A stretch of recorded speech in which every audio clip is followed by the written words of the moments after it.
Bloomberg and the Wall Street Journal make key mistakes in assessing the potential of the Chinese market for Tesla. We also cover good ideas to consider when investing relative to the supply chain for Tesla in China. This is Greg for Teslafaninsight. Thanks once again for joining us. If this is your first time on our channel, welcome. If you're a repeat visitor, welcome back. Wanted to also thank our Patreon supporters as well as our subscribers. If you like the show, please take time to subscribe. So we daily keep track of what the news is, and there's a large amount of information coming out right now, particularly as we head into more information about Tesla's earnings from both the analysts and reporters regarding where Tesla is currently and where it's headed. So I wanted to note that the choice we chose for the show title today is Bloomberg/Wall Street Journal, Secret Mistake, Tesla China.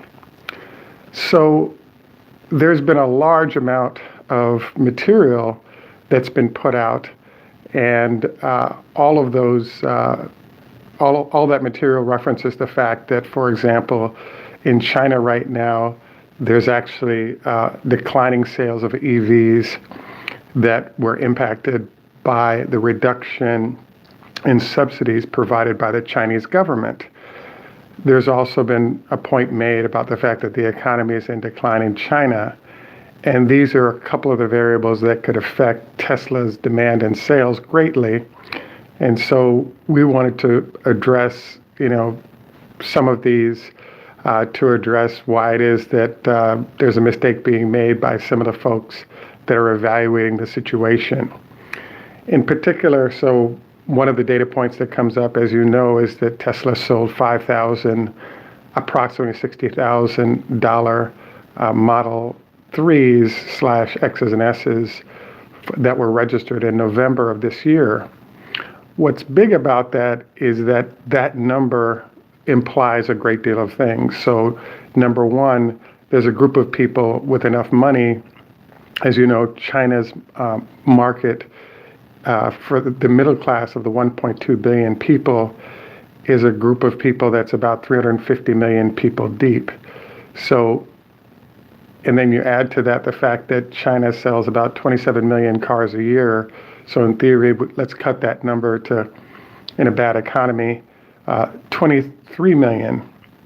And so what I wanted to highlight is the fact that there's an interesting phenomenon, which is there were, I think, 1.5 million EVs sold in China last year, and the number is expected to decline heading into 2020.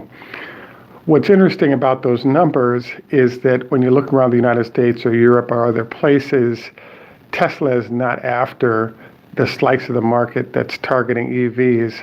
They're off after the whole market. So the China-built EV is rolling in at about 285 miles of range. What consumers have said around the globe is, if you give me 300 miles of range and then you back it up with superchargers where I can rapidly recharge if there's an issue, you now have a situation where instead of competing for the 1 or 2 million vehicles that are EV based, Tesla is in a competition for the $27 million that actually, or 27 million vehicles that are being sold annually. So that's definitely the case, obviously, with this new Model 3 that comes in at $42K.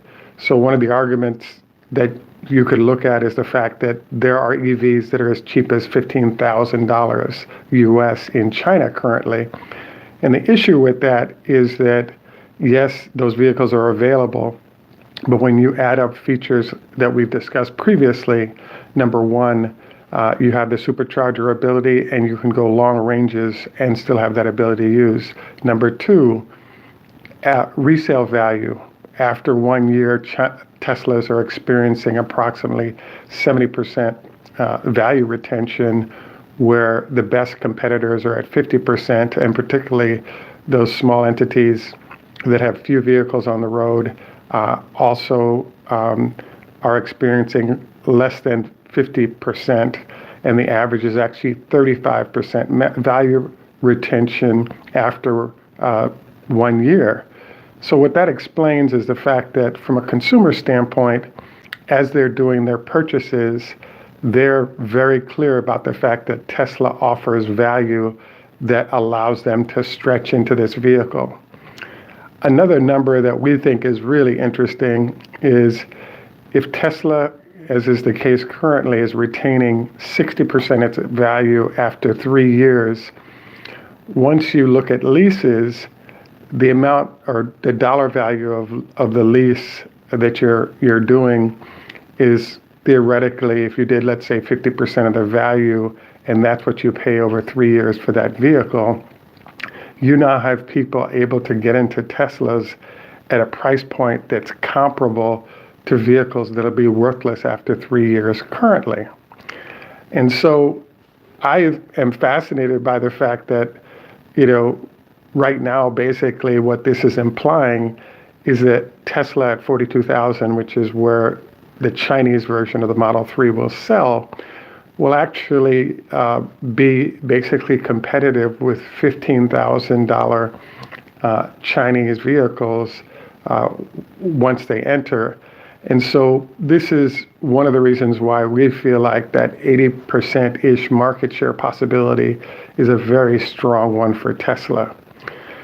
We actually have a show that we have coming up. We had some difficulties with sound yesterday, but basically one of the data points that was shared is that when it comes to folks that buy and resell cars, they actually won't buy and resell any other EV except for Tesla.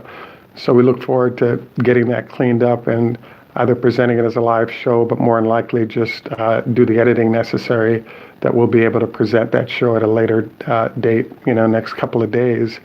But it further clarifies why it is that Tesla built a factory that's capable of 500,000 vehicles and is headed towards a construction of 2 or 3 more factories in order to meet the volume goals the Chinese government has for Tesla going forward.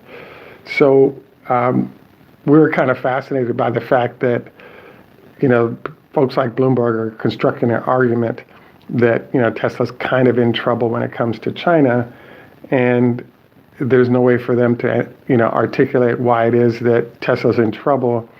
And there are people buying 5,000 of the more expensive Model 3s in 1 month in China, whereas last year Tesla only sold 389 vehicles. So we think this is sort of useful to understand and fascinating to watch sort of the Bloomberg/Wall Street Journal conclusions.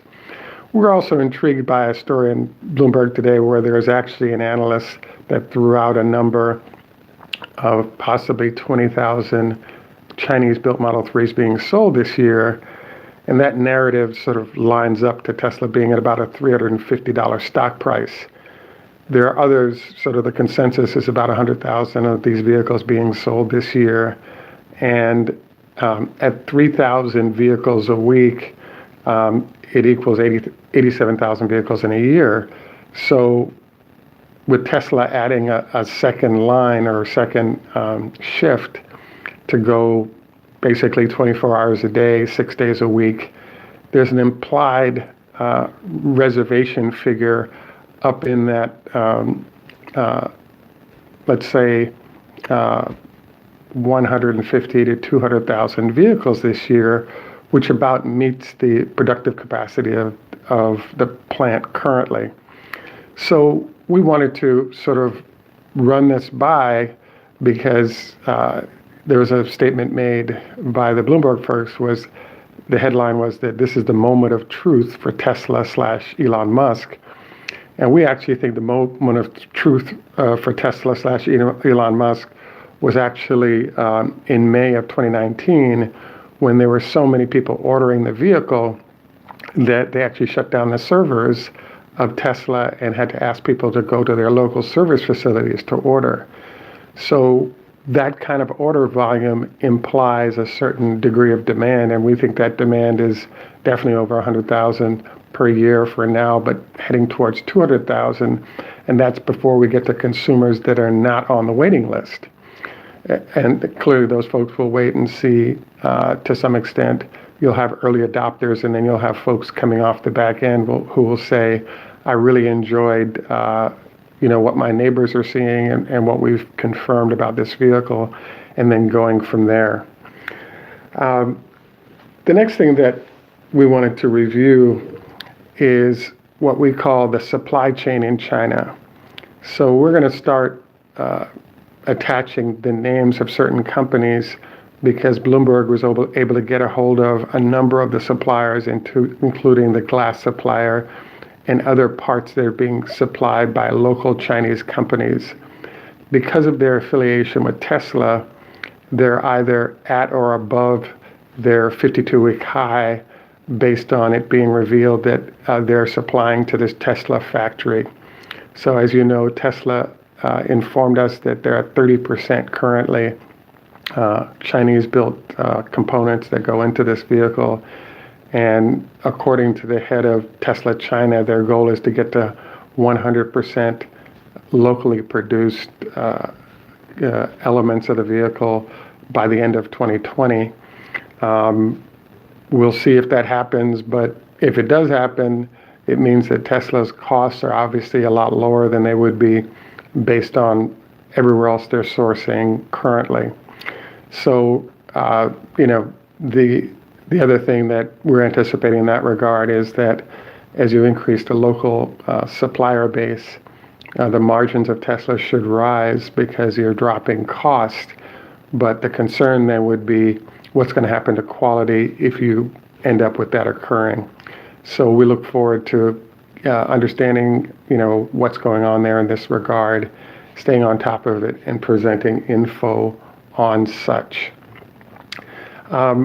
We're at the point in the show where you're welcome to throw out some questions. We're happy to field them. One of the comments that came up is that, Tesla's selling a vehicle about every 10 minutes. We're intrigued because right now there's a situation where for those new owners getting their vehicles in the next, let's say, 3 weeks to a month, they've already had to provide the cash to Tesla, a full payment for the car. And now they'll be getting it likely in the next couple of weeks or after the major holiday that's coming up. So congratulations for those of you who are on that list. And evidently Elon is flying to China for the initial handoffs to new buyers on the 7th. And so that also brings up an interesting point, which is there's been a large number of detail points, including will Tesla hand off the vehicles, will Tesla hand off the vehicles on the 25th? Will they hand them off now, et cetera? What we like is the fact that Tesla already has the money, and it's just a matter of when the government allows the folks to hand off those vehicles. There was a question posed about new batteries. Yet evidently the battery situation will be answered either tomorrow or when they announce earnings in February. But there is battery production going on, and we think if it's not CATL, that's the battery supplier support, then it's likely Tesla building its own battery, which we think would be good because it gets them in a great situation. So we have a couple of shows that we're in development on. In particular, there's an interesting problem going on right now. And that problem is that there's something called loan covenants. So Tesla has a lot of debt out there that they use to do a lot of things. I think it's about $10 billion at this point. What's going on is that Tesla needs to add factories in order to supply all the vehicles that are inbound. And those loan covenants restricted the ability of Tesla to do things because it restricted the amount of debt they would take on so the company wouldn't be in bad shape. So now what's going on is Tesla has a large amount of what are called convertible debt.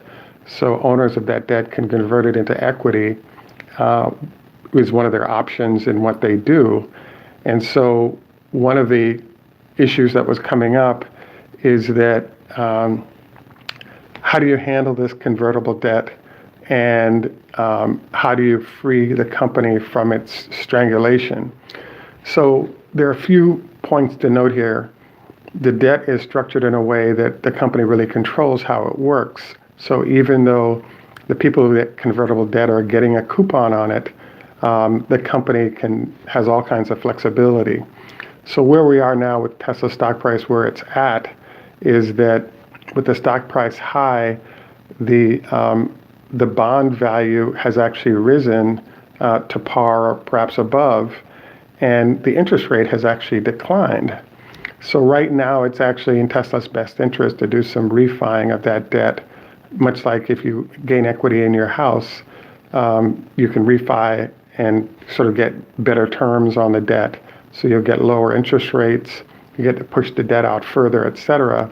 So we expect something like this to occur in the next few weeks from Tesla as a way to take advantage of the high stock price and to set up new terms that facilitate their ability to move on and build out some of the factories needed for the new vehicles that are actually coming.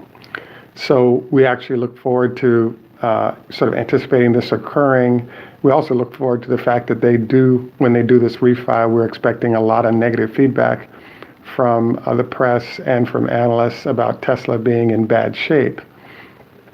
The other sort of note about debt and what's happening tomorrow is that if you look at the numbers, basically Tesla is producing 100,000 vehicles-ish from their current plant. This quarter was 112,000, and those are being sold. So what's happening is that in order to majorly add to the stock price, Tesla is really relying on what's going to happen with both the Model 3 and the Model Y coming out of the China factory. So we're actually looking forward to hearing what he has to say tomorrow, but particularly we're looking forward to what he has to say about numbers in China that are occurring relative to what we'll see from their earnings report.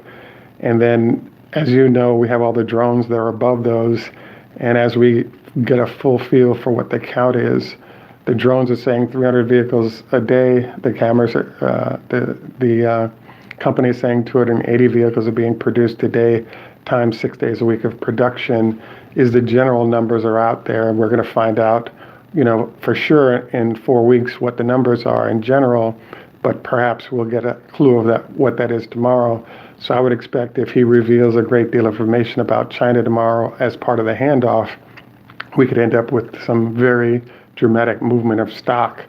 So really, for any company, there's a stair-step process where you build on new sales, and those new sales big time affect what happens with that stock. So we expect that to be the case with Tesla here, and because they didn't have those China numbers before, and with the low cost of their factory, there's a concept called accretive, where new activity can add to the earnings of the company pretty quickly, and we think China is definitely that for Tesla. So we're poised to respond to the January 7th introduction of vehicles to not just sales to employees, but also sales to new buyers. And we also want to remind you, again, the secret missed by many folks is the fact that Tesla is really not after the EV market in China, which is evidently 2 million vehicles a year. They're after the 27 million vehicle market per year for all vehicles. And so with that in mind, we look forward to covering both the growth process into Tesla going after that market and the reaction of consumers in that marketplace. The early signals shutting down the servers in May, combined with things like every 10 minutes a vehicle being sold, all these data points suggest that there's China will operate much like the rest of the world, and Tesla isn't much threatened by sort of local competitors because the market segment they're targeting is very, very different than what Tesla's targeting, and therefore there can be peaceful coexistence between the low-end guys at 100 miles of range with no supercharging and low-quality vehicles, and Tesla without any issues. And then, the final note on it is it's clearly a totally different market when you have a $42,000 vehicle versus a $63,000 vehicle that is being shipped from the United States currently. So there's a lot of sort of in the weeds data points that articulate the fact that Tesla is well positioned. And the one last item we wanted to note is a concept that we call, let me sell you a Tesla you can't refuse. And what I mean by that is that there are certain rules in China right now that are being enforced. One of them is it takes 5 years to get registration for an ICE vehicle. Number two is there are a limited number of days that ICE vehicles are allowed to drive, particularly in heavy population centers like Beijing. And so if you have to get to work every day, that's a problem, not to mention all the taxes and so forth that are additional for ICE vehicles that are not there for in terms of subsidies and taxes for EVs like Tesla. So in essence, it starts to become mandatory for a larger group of the population to move to EVs as soon as they can, but in particular moving to Tesla because of all the elements that we just described. I've been, one of the data points I'm consistently see a lot and always amazed when it's brought up again is the fact that there's a big discussion about the fact that most consumers end up driving maybe 10 miles or 15 miles a day back and forth to work. That's in Europe, America, and in Asia. The only issue with that is that when consumers are buying, they're not thinking about, can I make it to work or not? They're thinking about, can I get enough range where where I don't have to think about the range of the vehicle and I'm free to move around as I would with a regular internal combustion engine. So we think this is a interesting set of circumstances, and we look forward to more info coming out, but we also expect a lot of volatility. One of the final notes, and I think we've talked about it a little bit, is to encourage you to consider reading some of Bloomberg articles and consider perhaps the stronger or well-structured members of the suppliers to Tesla for you to consider investing in them, because if they've secured Tesla as a client and those numbers are going to get very large over time, those companies are going to do very well, and therefore their stock does well. So a good reason to sort of inquire about that. At any rate, I wanted to thank all of you for taking time to join us. I saw Jerry on there. I saw friends from Bavaria and other parts of the world, England. I want to thank all of you for joining us. I see Bjorn from Norway. Hey, Bjorn, we'd love some comments about how Tesla is doing in Norway. We can see the formal stuff, but Jeff from Canada, I see. We'd love to get some, on the ground look at, are customers happy with their cars? Did Tesla work out the repair issues that Norway was having? Stuff like that is useful to understand if you would add those to the after show comments. So I'm actually headed over to do my leg lifts right now that we talk about.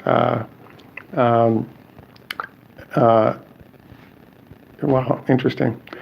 There's just a comment they just made that there's a reference to when Model Y would be starting in China, and I didn't catch the full comment, but that's pretty cool that we're going to see Model Ys emerging in China fairly quickly, which I think would really put a heavy updraft on sales in China and really force Elon to make sure the plant gets going for 24-hour-a-day production scale on a 6 or 7 day a week basis. At any rate, don't forget 25 leg lifts before, as you get into your day. Make sure you strengthen the quad muscles. Also wanted to encourage you to no fried foods more than once a week. Number three, consider some kind of a 5-2 diet relative to mental health. And number three is circadian rhythms is one I'd like to get into, because in college I actually was part of some sleep study research and wanted to add that to your list of things to keep in mind as well. This is Greg for Teslafaninsight. In Germany, we say Tschüss, mach's gut. In French, we say au revoir. Lehithroat, Hebrew, Choda Hafez, Farsi. Interesting. I'm from Jamaica, and there's a question Donovan just asked of our Jamaican viewer if Teslas are being sold in Jamaica. And my answer to that would be no way, because the price point is so crazy. Thanks, Jeff, for the comment. Wanted to, in Russian, hello, Zdravstvuyte. In Chinese, we say ni hao ma, heng hao. Any rate, we look forward to more details as we find them. Thanks for joining us once again. Have a great day, and bye for now. We look forward to your comments at the end. Don't forget to like and subscribe, and have a great day.